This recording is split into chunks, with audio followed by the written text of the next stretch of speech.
Hey everybody, this is a quick video in case you have a Selve Commeo control and you need to do a hard reset to the factory default settings. Now you might want to do this for one of two reasons. The first one is troubleshooting. If this switch is not responding, or it is not behaving properly, or if it's not connecting to the controller or anything like that, or if it's not connecting to the blinds or whatever it's supposed to be controlling, a hard reset can fix a lot of these things. Now you will need to repair it and reset it up again if you do this, which is another reason you might want to do it. If you want to just get a fresh start on this and just set it up to control a new device, we can go ahead and do that, and it's pretty easy to do.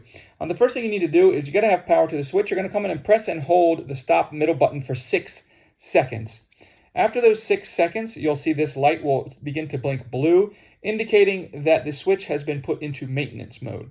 So once it's blinking blue and it's in maintenance mode, you're just going to come and press the up, the down, and the stop button simultaneously, all 3 buttons, all at once for about 15 seconds. After about 15 seconds, this will become solid red, indicating that it has been reset to the factory default settings.